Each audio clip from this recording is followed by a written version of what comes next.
नमस्कार साथियों, अमरीश क्लासेस में आपका स्वागत है। मैं हर्ष शुक्ला। तो जैसा कि आपको पता है कि हम लोग साइंस की क्लास कर रहे थे और साइंस में भी ये आज हम लोग की आपकी 13वीं क्लास है। ठीक है, इससे पहले काफ़ी क्लासेस हुई हैं जहाँ पे मैंने आपको आराम से पूरा विस्तार से फिजिक्स पढ़ाया हुआ है। इसके अलावा अगर बात करें, ठीक है, जहाँ पे हमने पूरा अच्छे से फिजिक्स किया हुआ है। इसके अलावा हमने अपनी बायो की क्लास स्टार्ट की है, तो इस क्लास को भी अच्छे से देखेंगे सभी लोग। ठीक है, अच्छे से देखेंगे। और जो लोग यूपी पुलिस एग्ज़ाम की तैयारी कर रहे हैं, ठीक है, जो लोग यूपी पुलिस एग्ज़ाम की तैयारी कर रहे हैं, कोई भी यूपी पुलिस री एग्ज़ाम की तैयारी कर रहा है, उसे क्लास एक बार ज़रूर शेयर कीजिएगा। ठीक है, आपसे बस एक विनम्र निवेदन है कि जो भी यूपी पुलिस री एग्ज़ाम की तैयारी कर रहे हैं, 2024 की तैयारी कर रहे हैं, उनको ये क्लास ज़रूर भेजिएगा। उनके लिए क्लास बहुत इंपॉर्टेंट है। बाकी आप किसी भी वन डे एग्ज़ाम की तैयारी कर रहे हैं, ठीक है, वो आपके लिए बहुत बहुत फ़ायदेमंद होगा। वन डे एग्ज़ाम कोई भी आप तैयार कर रहे हो, आपको इससे बाहर बायोलॉजी नहीं देखने को मिलेगी। ठीक है, ये मेरा वादा है। आपको क्या करना है, बस क्लास को अच्छे से देखना है। और जहाँ पे भी आपको लगता है कि ये चीज़ आपको नहीं पता है, तो या तो आप उसे कहीं नोट कर लीजिए या उसका स्क्रीनशॉट ले लीजिए। और जब भी आप रिवाइज करेंगे तो एक बार उसे फिर से तेज़ी से देखते हुए चले जाएंगे। और कुछ नहीं करना आपको अलग से। तो और मैं एक चीज़ और बता दूं, जो लोग हमारे टेलीग्राम ग्रुप से नहीं जुड़े हैं, वो लोग भी टेलीग्राम ग्रुप से जुड़ जाइए। तो आप सभी को वेरी वेरी गुड मॉर्निंग। चालू करते हैं हम आज की क्लास। आपका पहला क्वेश्चन क्या है? अगर आप ध्यान देंगे तो आपका पहला क्वेश्चन है कि मनुष्य में कुल कितनी हड्डियां होती हैं। आंसर करिएगा। मनुष्य में कुल कितनी हड्डियां होती हैं? आपके ऑप्शंस हैं 212, 206, 200, 202। क्या होगा राइट आंसर? तो ये क्वेश्चन तो किसी का गलत नहीं होना चाहिए। सभी लोग इस क्वेश्चन को अगर आंसर करेंगे तो देखेंगे आपका 206 राइट आंसर होगा। ठीक है, 206 होगा आपका राइट आंसर। बी ऑप्शन आपका होगा बिल्कुल करेक्ट। ये आपके फ्री के नंबर हैं। ऐसे क्वेश्चन जो भी आते हैं आपके, ये फ्री के नंबर होते हैं, तो इनको बिल्कुल गलत नहीं करना है। 206 होगा आपका राइट आंसर। अगले क्वेश्चन को देखेंगे। अगला क्वेश्चन आपका कह रहा है कि नवजात शिशुओं में हड्डियों की संख्या लगभग कितनी होती है। अगर हम नवजात शिशुओं की बात करें तो उनमें हड्डियां 200 होती हैं, या जैसे कि सब में बड़ों में होती हैं 206 होती हैं, 300 होती हैं, या 350 होती हैं।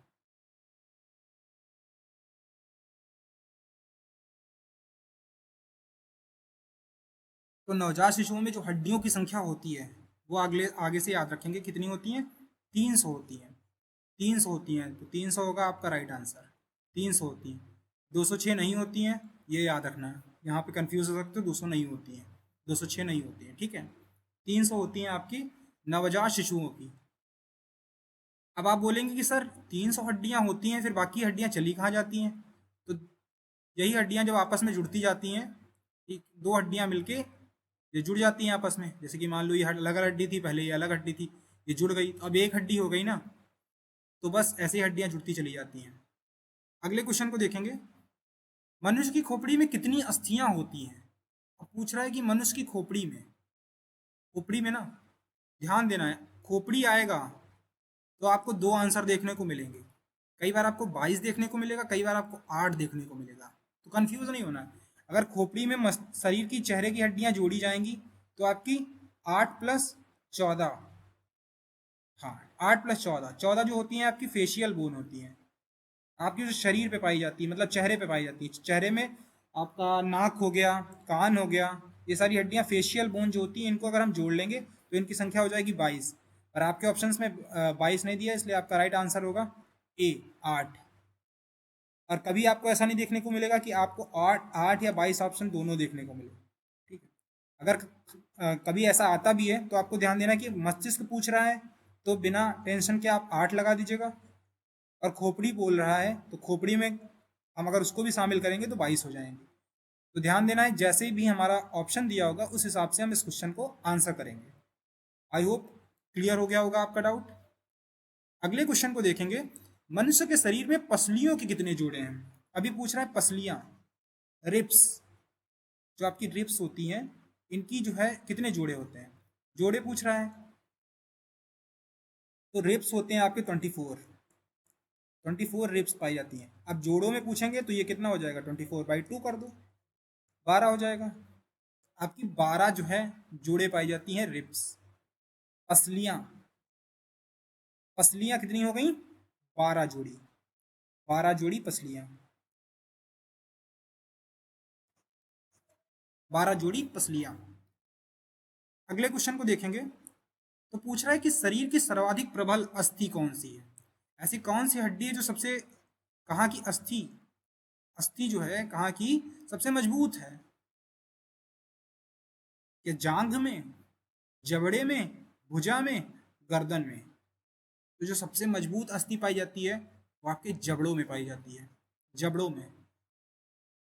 इसी में से तो आप क्या क्या खा लेते हैं, इतनी कठोर कठोर चीजें, शुगर केन हो गया जैसे कि, गन्ना काफ़ी मजबूत होता है, फिर भी आप अपने जबड़ों की सहायता से उसे खा पाते हैं ना। ऐसी बहुत सारी चीज़ें हो गई, इससे भी हार्ड हार्ड हम लोग खा लेते हैं। तो क्या हो गया सबसे प्रबल अस्थि? जबड़ा हो गया आपका राइट आंसर, जबड़ा हो गया आपका राइट आंसर। अगले क्वेश्चन पर बढ़ेंगे। अ, ये क्लास आपको शायद देखे देखे क्वेश्चन लग रहे हो, क्योंकि ये एक दिन क्लास हो रही थी, लाइव क्लास में दिक्कत आई थी, बहुत दिक्कत हो रही थी, उस चक्कर में आपको इनके सारे क्वेश्चन नहीं हो पाए थे, तो मैंने सोचा कि कुछ लोग के क्वेश्चन छूट गए होंगे, दोबारा करवा देता हूँ। तो बस देखिए इस क्लास को, जिन्होंने पहले क्वेश्चन देखे हुए हैं वो सही आंसर करेंगे, जिन्होंने नहीं देखे हुए हैं वो ध्यान से देखेंगे, ठीक है। अब पूछ रहा है मानव शरीर की सबसे छोटी हड्डी, सबसे छोटी हड्डी। अब ये भी बताइएगा ये पाई कहाँ जाती है, हड्डी का नाम क्या है और पाई कहाँ जाती है? राइट आंसर होगा आपका स्टेपिच, स्टेपिच। ये कहाँ पाई जाती है? कर्ण, कान में, कान में हड्डी पाई जाती है, कान में पाई जाती है हड्डी स्टेपिच, सबसे छोटी हड्डी होती है। अब पूछ रहा है, अगर सबसे छोटी पूछा तो अब हमको सबसे बड़ी भी बता दीजिए। मानव शरीर की सबसे लंबी, सबसे लंबी हड्डी, साइज में सबसे लेंथ में लंबी,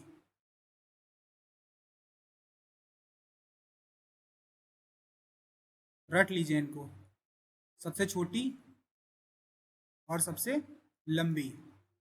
सबसे छोटी कौन सी थी आपकी? आपको ध्यान होगा तो अभी हमने देखा स्टेपिच। और सबसे लंबी कौन सी हो जाएगी? फीमर। ठीक है, आपका राइट आंसर क्या हो जाएगा? फीमर हो जाएगा आपका राइट आंसर, फीमर, फीमर हो जाएगा आपका राइट आंसर, डी। अगले क्वेश्चन को देखेंगे। मानव शरीर के किस अंग की हड्डी सबसे लंबी होती है? अब अगर फीमर है, फीमर कहाँ पाई जाती है? मेरुदंड में पाई जाती है, जांघ में पाई जाती है, रिब केज में पाई जाती है, या भुजा में पाई जाती है? आंसर करिएगा आप लोग। मानव शरीर के किस अंग की हड्डी सबसे लंबी होती है? सबसे लंबी कहाँ की होगी भाई? आंसर करिएगा। तो देखो सबसे लंबी कहाँ की होगी? सबसे लंबी, सबसे लंबी होगी फीमर की। फीमर कहाँ पाई जाती है? जांघ में। आप अपनी जांघों में जो ऊपर हड्डी देखते हैं, चौड़ी सी हड्डी होती है, ये फीमर जांघ में होती है। कहाँ पे? जांघ में। अगले क्वेश्चन को चलेंगे तो देखेंगे। दांतों तथा हड्डियों में पाया जाने वाला तत्व है, जो आपके मानव विज्ञान के क्वेश्चन हैं, ह्यूमन साइंस, मानव विज्ञान, जो आपके शरीर से जुड़ा हुआ विज्ञान है, ठीक है, इसके क्वेश्चन बहुत आते हैं, इसके क्वेश्चन एग्जाम में रेगुलरली आपको देखने को मिलते हैं। आप इस क्लास को देखेंगे, इसी क्लास से आपको 1 से 2 क्वेश्चन देखने को मिल सकते हैं। तो ये क्लास बहुत इंपॉर्टेंट है। ऐसे ही मानव कुछ जो विज्ञान पे आधारित क्वेश्चन है, मैं ऐसे कम से कम आपको 2 से 3 क्लासें और करवाऊंगा। आपको क्या करना है, बस क्लास को अच्छे से देखना है, कुछ नहीं करना और सिर्फ देखना है। दांतों तथा हड्डियों में पाया जाने वाला तत्व, तो दांतों में हम बचपन से सुनते क्या आए हैं? कैल्शियम पाया जाता है। और कैल्शियम के साथ एक और चीज़ पाई जाती है, क्या वो मैग्नीशियम होता है? नहीं, मैग्नीशियम नहीं होता है। हमने सुना था फास्फोरस होता है। तो दांतों में जो सफ़ेद रंग है, सफ़ेद रंग, ये कहाँ से आ रहा है? कैल्शियम की वजह से। और जो पीला रंग आ रहा है दांतों में, पीलापन, ये आ रहा है फास्फोरस की वजह से। ठीक है, खाली गुटखा खाने वालों के दांत पीले नहीं होते हैं, फास्फोरस अगर आपके ज़्यादा है तो भी आपके दांत पीले हो सकते हैं, पर इसमें किसी को ये सब खाने की ज़रूरत नहीं है, ठीक है, बहुत नुकसानदायक होता है आपके दांतों के लिए। कैल्शियम व फॉस्फोरस हो गया आपका राइट आंसर, हो गया कैल्शियम व फॉस्फोरस। दांतों तथा हड्डियों में पाए जाने वाले तत्व कैल्शियम व फॉस्फोरस। क्या? कैल्शियम और फास्फोरस। कैल्शियम और फास्फोरस। वृद्धावस्था में मनुष्य की हड्डियां क्यों कमजोर हो जाती हैं? ऐसा क्या हो जाता है वृद्धावस्था में, किस चीज की कमी हो जाती है कि हड्डियां कमजोर हो जाती हैं? क्या आयोडीन की कमी से, लोहे की कमी से, कैल्शियम की कमी से, कोबाल्ट की कमी से? तो भाई हड्डियां कमजोर किससे होंगी? जो हड्डियों में पाया जाता होगा वो नहीं पाया जाएगा तो कमजोर होंगी। और हड्डियों में क्या पाया जाता था? हड्डियों में हमारा कैल्शियम पाया जाता था। कैल्शियम नहीं पाया जाएगा तो कमजोर हो जाएंगी। कैल्शियम की कमी होने लगती है, इसलिए कैल्शियम की टैबलेट दी जाती है वृद्धावस्था में लोगों को। कैल्शियम की कमी से हड्डियां कमजोर होने लगती हैं।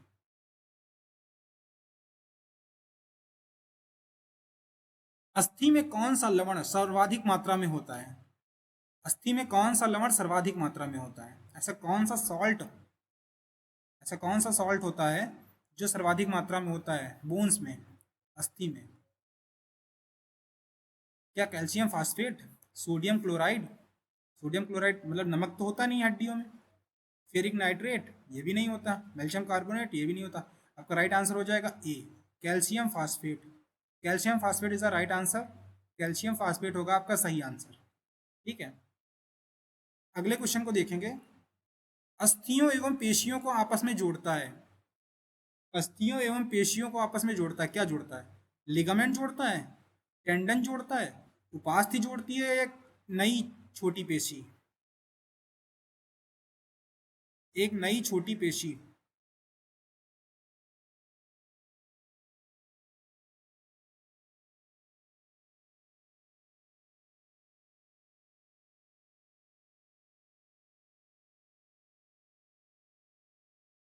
तो अस्थियों और पेशियों को कौन जोड़ रहा है? आपका राइट आंसर होगा टेंडन। टेंडन होगा आपका राइट आंसर। टेंडन। अस्थियों को और पेशियों को जोड़ने का काम कौन कर रहा है? टेंडन कर रहा है। Tendon is the right answer. अगले क्वेश्चन को देखेंगे। मनुष्य के जीवन काल में कितनी, मतलब कितने दांत दो बार विकसित होते हैं? कितनी बार पूछा जाए तो दो बार आपका राइट आंसर हो जाएगा। पर ऐसे कितने दांत होते हैं भाई? पहले कितने दांत होते हैं? जो दूध के दांत होते हैं वो गिर जाते हैं। बाद में जो दांत निकलते हैं उनको क्या बोलेंगे? खाने के दांत।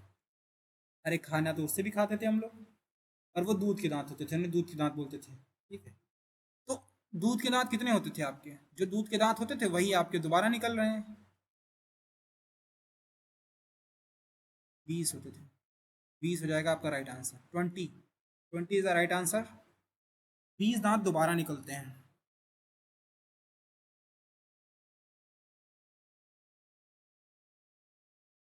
दांतों से एक कहावत आ जाती है कि हाथी के दांत खाने के और दिखाने के और।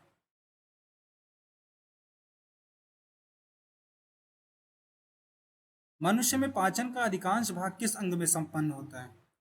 तो पाचन सबसे ज्यादा कहाँ पे होता है? पाचन सबसे ज्यादा कहाँ? तो सबसे ज्यादा पाचन जो, सबसे ज्यादा चीजों का पाचन हो रहा है वो आपके कहाँ पे हो रहा है? छोटी आंत में हो रहा है। छोटी आंत में हो रहा है। होता क्या है, रक्त में सीधा जो है, रक्त में जो एनर्जी जा रही है सीधा वो छोटी आंत से जाती है। तो छोटी आंत हो जाएगा आपका राइट आंसर, सी, छोटी आंत होगा आपका राइट आंसर। अगले क्वेश्चन को देखेंगे। मनुष्य में पाचन क्रिया कहाँ आरंभ होती है? मनुष्य में पाचन क्रिया कहाँ आरंभ होती है? पाचन कहाँ से हो रहा है? पाचन कहाँ से स्टार्ट हो रहा है? Starting point. लास्ट में मैं आपको इमेज वे में भी बताऊंगा, थोड़ा सा पाचन तंत्र एक इमेज से बताऊंगा। कोशिश करूंगा आपको समझाने की। तो मुख होगा आपका राइट आंसर। मुख में क्या होता है? स्टार्च।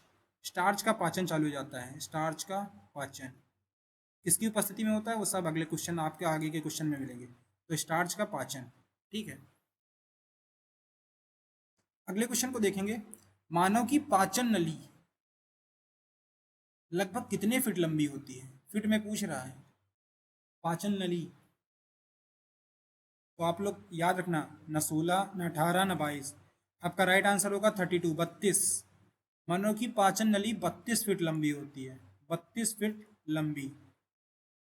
ठीक है, 32 फीट लंबी क्या होती है? हमारी पाचन नली होती है। अगले क्वेश्चन को देखेंगे। मुख में, देखो आ गया, मैंने बोला था मुख में किसका पाचन स्टार्ट हो जाता है? स्टार्च का। तो मुख में स्टार्च का, शर्करा, में पाचन किसके द्वारा होता है?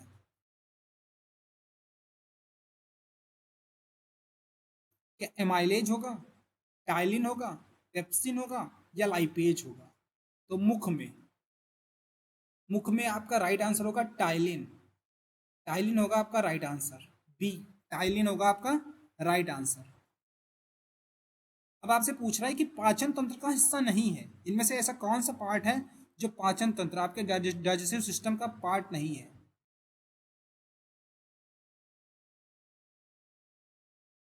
आपकी ह्यूमन बॉडी में कितने इंपॉर्टेंट पार्ट्स हैं? तो एक तो हो गया आपका डाइजेस्टिव सिस्टम, पाचन तंत्र जिसे कहते हैं। दूसरा हो गया आपका रेस्पिरेटरी, जिसे हम श्वसन तंत्र कहते हैं, ठीक है। और और क्या हो गया आपके? एक हो गया आपका रिप्रोडक्शन,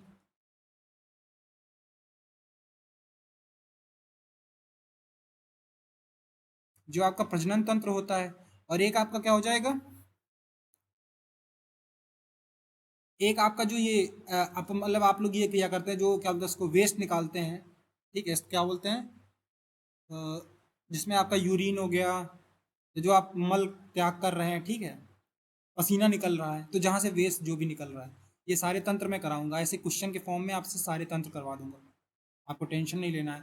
तो पाचन तंत्र का हिस्सा नहीं है, क्या यकृत नहीं है? तो यकृत बिल्कुल है, लीवर बहुत इंपॉर्टेंट पार्ट है, पित्ताशय बिल्कुल है, अल्बर्ट, आंत, स्मॉल इंटेस्टाइन, छोटी आंत या बड़ी आंत, कार्निया, तो कार्निया नहीं है। कार्निया कहाँ का हिस्सा है? कार्निया आंख का हिस्सा है, आइज, ठीक है। आपको याद ना रहे तो गाने से याद रख लेना, ब्लू आइज, हिप्नोटाइज, ठीक है, कार्निया। शरीर के लिए एंजाइम आवश्यक होते हैं, क्योंकि क्यों आवश्यक होते हैं भाई? एंजाइम क्यों आवश्यक होते हैं? अगर ना हो हमारी बॉडी में एंजाइम तो क्या होगा? ऐसी कौन सी बाधा आई जा रही है? क्या ये शरीर के लिए ऊर्जा प्रदान करते हैं? तो नहीं, ऊर्जा नहीं प्रदान कर रहे हैं। क्रियाओं को नियंत्रित कर रहे हैं, शरीर के रचनात्मक भाग हैं, या जीव रासायनिक क्रियाओं के उत्प्रेरक हैं? तो देखो ये ऑप्शन इतने क्लोज हैं जो आपको फंसा सकते हैं, ठीक है, ये क्लोज है, फंसा सकते हैं, लेकिन जो मेन काम है, आवश्यक पूछ रहा है, तो ये जीव रासायनिक क्रियाओं के उत्प्रेरक हैं। आपकी बॉडी में जो केमिकल रिएक्शन हो रहा है उसके उत्प्रेरक हैं, उसको बढ़ाने का, उसकी स्पीड का कंट्रोल करने का काम कर रहे हैं, उत्प्रेरक हैं। स्पीड मतलब उसके जो रिएक्शन करा रहे हैं, ठीक है, बॉडी में जो रिएक्शंस हो रही हैं उनको करा रहे हैं। दुग्ध प्रोटीन, दुग्ध प्रोटीन को पचाने वाला एंजाइम है, पेप्सिन, ट्रिप्सिन, रेनिन, इरोप्सिन। दुग्ध प्रोटीन, तो भाई दूध के प्रोटीन को कौन पचाने वाला एंजाइम है? तो आपका राइट आंसर होगा रेनिन। रेनिन होगा आपका राइट आंसर। आपका राइट आंसर क्या होगा? रेनिन होगा। रेनिन होगा आपका राइट आंसर। इस क्वेश्चन को मैंने अभी थोड़ी देर पहले बताया था, अगर किसी को पता हो तो आंसर करेगा। अधिकतम पोषक तत्व रक्त में कहाँ से अवशोषित अवशोषित किए जाते हैं? यह आपका क्वेश्चन है 7 करोड़ का। कोई लोग मांगने मत लगना भाई, ठीक है, ऐसे ही वर्चुअली मैंने बोल दिया। अधिकतम पोषक तत्व रक्त में कहाँ से अवशोषित किए जाते हैं?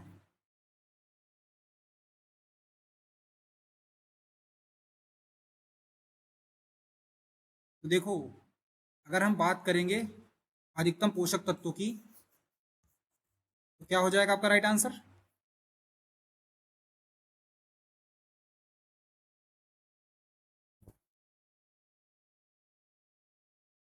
बड़ी आंत। तो अधिकतम पोषक, वही मैंने भी अभी आपको बताया था, अगर आपको याद होगा, छोटी आंत में, छोटी आंत, छोटी आंत को क्या कहते हैं? स्मॉल इंटेस्टाइन, छोटी आंत। लार में कौन सा एंजाइम पाया जाता है? तो लार में किसका पाचन होता है? मतलब मुख में स्टार्च का। और उसमें कौन सा एंजाइम पाया जा रहा है? टाइलिन। टाइलिन होगा आपका राइट आंसर। क्या होगा? टाइलिन।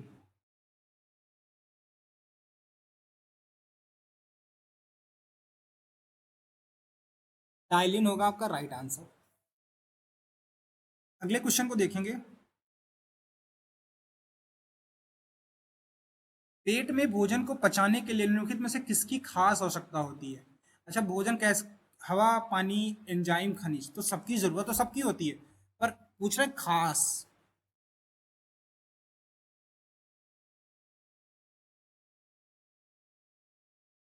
ठीक है, तो किसकी खास आवश्यकता होती है? तो आपका राइट आंसर होगा एंजाइम। एंजाइम, अगर आपकी बॉडी में एंजाइम नहीं होंगे तो पाचन क्रिया सही से नहीं हो पाएगी। एंजाइम। अब लार किसके पाचन में सहायक है? तो अभी हम लोगों ने डिस्कस कर लिया था, किसके पाचन में सहायक है? स्टार्च के।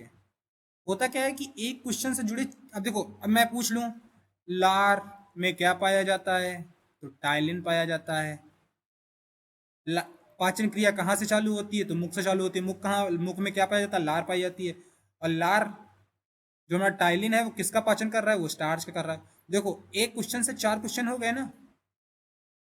तो ये होता है फायदा आपका जब आप थियरी से कनेक्ट करके चलते हैं। आपको सिर्फ क्वेश्चंस यहाँ पे नहीं करा रहा हूँ मैं, पूरा आपको थियरी समझा रहा हूँ।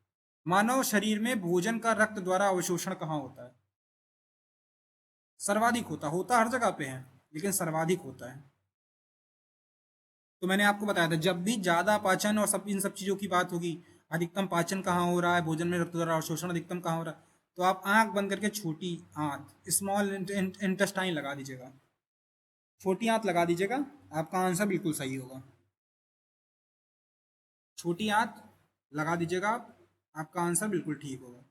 प्रोटीन का पाचन कहाँ से आरंभ होता है? प्रोटीन का भाई पाचन कहाँ से हो रहा है? क्वेश्चन नंबर 26 आंसर करिएगा। प्रोटीन का पाचन कहाँ से आरंभ होता है? छोटी आंत से, मुख गुहा से, ग्रास नली से, या उदर से? तो प्रोटीन, प्रोटीन भाई साहब आपकी जो पच रही है, वो पच रही है उदर से। उदर, उदर से।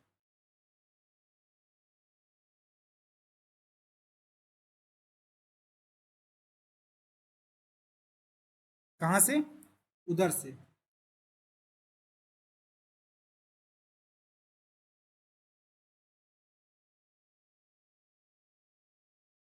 उदर को क्या कहते हैं इंग्लिश में? मैं तो भूल रहा हूँ। आई थिंक स्टमक कहते हैं। स्टमक, स्टमक, उदर। स्टमक होगा आपका राइट आंसर।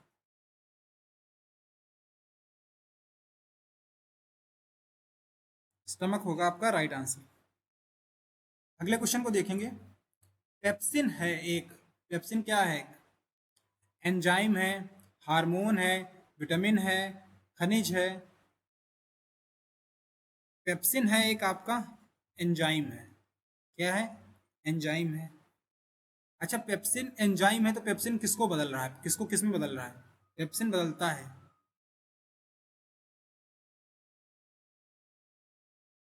तो याद रखिएगा, जो आपका प्रोटीन है, प्रोटीन इसको किस में कन्वर्ट करेगा?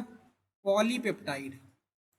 पॉलीपेप्टाइड में कौन करेगा? पेप्सिन।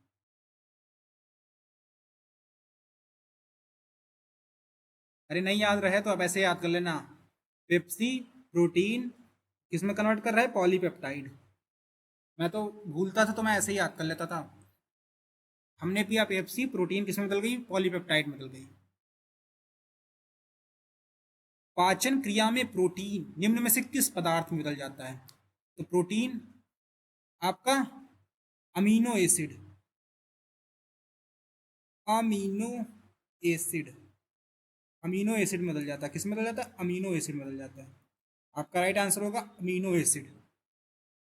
अमीनो एसिड होगा आपका राइट आंसर। अगला क्वेश्चन है, पित्त निम्न में से किसके द्वारा पैदा किया जाता है? तो आपका जो बाइल जूस निकल रहा है, बाइल जूस, पित्त रस।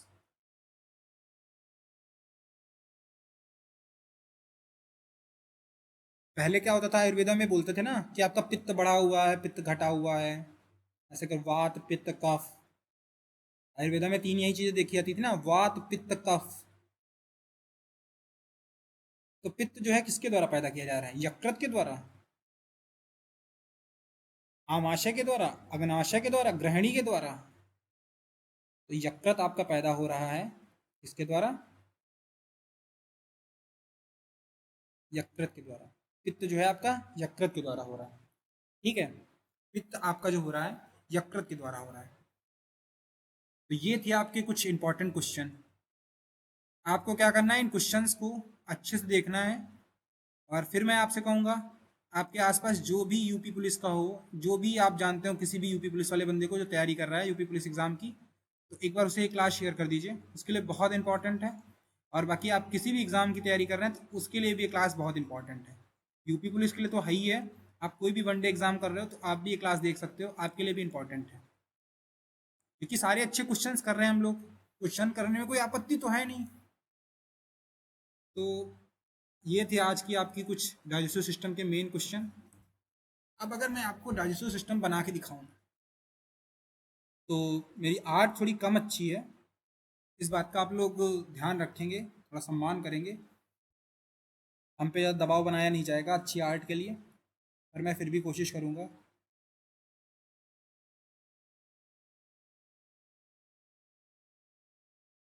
तो हमें कला का बेहतरीन प्रदर्शन करना है, जो कि मैं कभी स्कूल में कर नहीं पाया, पर आज कोशिश करते हैं हम लोग। तो कुछ ऐसा आपका जो चेहरे आगे का फ्रंटल फेस होता है, कुछ ऐसा ऐसे आता है। फिर ये कुछ ऐसे नाक होती है। 1 सेकंड का मुझे टाइम दीजिएगा, ठीक है, 1 सेकंड का टाइम दीजिएगा।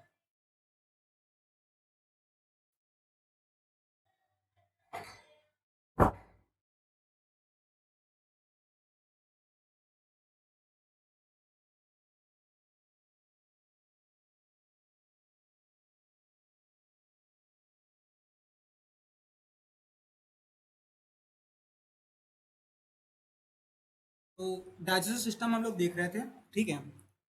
अ, थोड़ा सा 1 सेकंड का आपका था।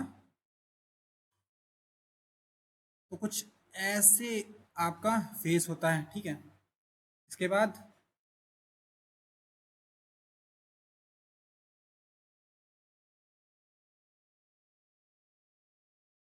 कुछ ऐसे ही तो दिखता है। तो यहाँ से मुख के पास से एक नली आती है, ये ऐसे कुछ नली आ रही है।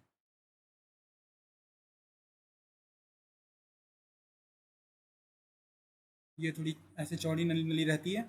यहाँ पे कुछ ऐसा स्ट्रक्चर पाया जाता है।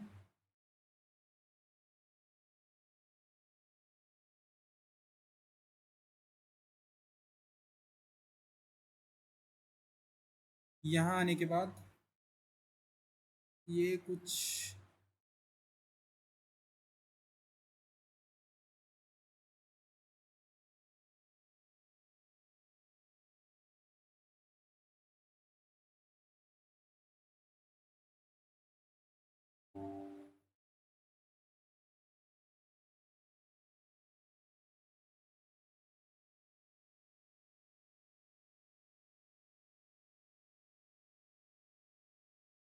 तो ये कुछ ऐसा कुछ स्ट्रक्चर पाया जाता है। इसके बाद यहाँ पे देखेंगे आप, एक दो मोटे से आपको पाइप जैसे दिखेंगे, दो ऐसे ऐसे ऐसे ऐसे ऐसे, ये आपको कुछ पाइप जैसे दिखेंगे,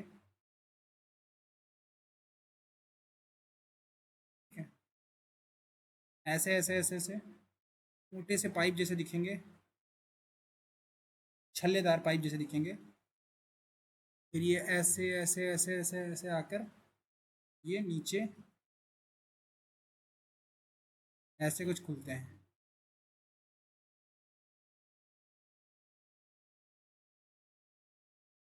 ये हो गया। इसके बाद यहाँ पे देखेंगे तो ये पतली पतली ट्यूब्स, ऐसे करके कई सारी ट्यूब्स होती हैं, घनी घनी। तो ये हो गया आपका आहार नाल, ये हो गया आपकी आहार नाल, ठीक है। ये आपकी है आहार नाल। ये है आपका मुख, ये यहाँ पे जो आगे स्पेस है ये है आपका मुख, जिसको हम माउथ या माउथ कैविटी बोल रहे हैं, ठीक है। ये आपकी आहार नाल है। इसके बाद नीचे देखेंगे, ये यहाँ पे ग्रहणी है, जहाँ से खाना नीचे जा रहा है। ये यहाँ पे देखेंगे तो ये है स्टमक, स्टमक जिसको हमने क्या कहा था, उदर कहा था। स्टमक है, उदर कहा था, ठीक है। कुछ ऐसा स्ट्रक्चर आपका रहता है।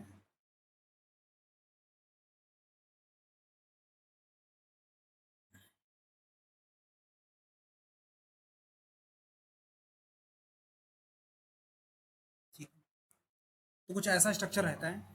अब यहाँ पे ये आपका स्टमक हो गया। यहाँ पे जो जो छोटा सा देख रहे हैं ना आप, ये है आपका गॉल ब्लैडर।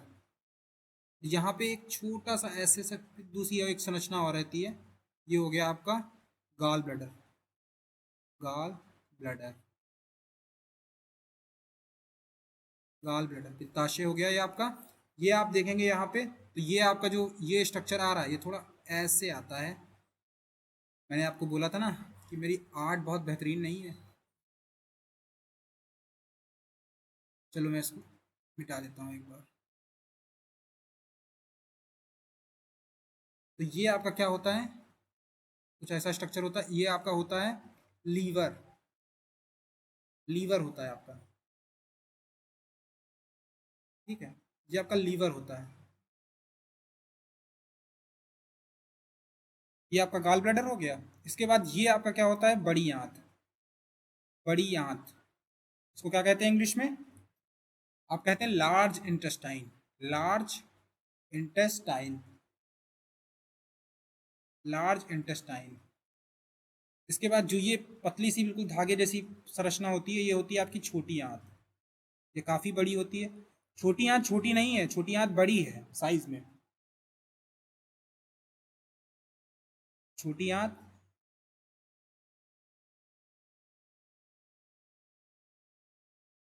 ठीक है, ये आपकी छोटी आंत हो गई। इसके बाद आप ये देखेंगे, जो यहाँ पे पाइप खुलता है इसको बोलते हैं, ये वाला पाइप इसको कहते हैं रेक्टम। क्या कहते हैं, रेक्टम। और जो ये जहाँ पे ट्यूब खुलती है इसको कहते हैं एनस, एनस, गुदा द्वार, ठीक है। ऐसा कुछ आपका पाचन तंत्र हो रहा है। आप खाना खाए, खाना अंदर गया, रेणी से धीरे धीरे जो छल्लेदार होते हैं इनसे नीचे आता है, ठीक है। फिर सबसे पहले आता है लीवर में, लीवर में एससीएल, एससीएल लीवर में जो है आपका खाने को एसिडिक कर देता है, और उसमें के बैक्टीरिया और जो भी आप खाने के साथ हानिकारक चीज लेते हैं, वो कई बार आपके जो खट्टी खट्टी डकारें आती हैं वो सब एससीएल के कारण हो रहा है, ठीक है। आप बैक्टीरिया वाला खाना ज़्यादा खा रहे हैं। उसके बाद आपका ये यहाँ से लीवर, लीवर से कई सारे निकलते हैं। इसकी जो क्रियाएं हैं, जो भी केमिकल रिएक्शन हो रहे हैं, वो मैं आपको कल की क्लास में करा दूंगा। ये आप लोग की बात समझ में आई। कुछ ऐसा दिखता है आपका लोग का डाइजेस्टिव सिस्टम। अब आप लोग से पूछा जाए कि कौन पार्ट नीचे कौन ऊपर है, ठीक है। और जो ये छोटा सा जो हम बता रहे थे ना, छोटा सा जो आपका ये स्ट्रक्चर था, ये वाला छोटू सा स्ट्रक्चर, इसको क्या कहते हैं, इसको कहते हैं पैनक्रियाज, पैनक्रियाज। इसको क्या कहते हैं, पैनक्रियाज कहते हैं, ठीक है। तो ये है कुछ आपका डाइजेस्टिव सिस्टम, ऐसा दिखता है आपका पाचन तंत्र। तो एक बार इसे अच्छे से देखेंगे। अगली क्लास में बताऊंगा कि कौन सी केमिकल रिएक्शन कहाँ पे हो रही है, क्या कहाँ पे क्या बदल रहा है, वो मैं कल करा दूंगा। तो आई होप आपको ये सब समझ में आया होगा। एक बार हमें कमेंट में बताइएगा आपसे कितने क्वेश्चन सही हुए, कितने क्वेश्चन सही हुए, एक बार कमेंट में लिखना कितने आपने क्वेश्चन के सही आंसर किया। दूसरी बात, हमें कमेंट में ये भी बताइएगा कि आपको आज की क्लास कैसी लगी, ठीक है, आज की क्लास कैसी थी। उसके अलावा आपकी कोई भी क्यूरीज हो, कोई भी आपकी जिज्ञासा हो, तो हमसे आप कमेंट में पूछ सकते हैं, ठीक है। कोई भी आपका क्वेश्चन हो उसका मोस्ट वेलकम है। कुछ भी पूछना हो आप हमसे क्वेश्चन में पूछ सकते हैं, कोई फीडबैक हो, कुछ भी बताना हो। बाकी जो लोग अभी तक हमारे टेलीग्राम ग्रुप से नहीं जुड़े हैं वो एक बार टेलीग्राम ग्रुप से जुड़ जाएंगे। तो बाकी बस यही थी आज की आपकी क्लास। हमारे यूट्यूब चैनल को जिसने सब्सक्राइब नहीं किया वो सब्सक्राइब भी कर लें। और जो भी आपको इंपॉर्टेंट क्वेश्चंस हैं, ऐसे आपके इंपॉर्टेंट क्वेश्चन की सीरीज आती रहेगी। बात हो रही है जियोग्राफी की, आप लोग पूछ रहे थे, तो जियोग्राफी की भी आपकी क्लास जल्दी स्टार्ट होगी। और ये आपके लेके आएंगे अमरीश सर, आपकी अमरीश सर के द्वारा आपकी जियोग्राफी की क्लास भी स्टार्ट होगी। हम लोग प्लानिंग में हैं कि आप लोग के लिए और क्लासेस स्टार्ट करें। आप लोग कमेंट में बताइएगा कि आपको किस किस चीज़ की क्लास चाहिए। Thank you so much.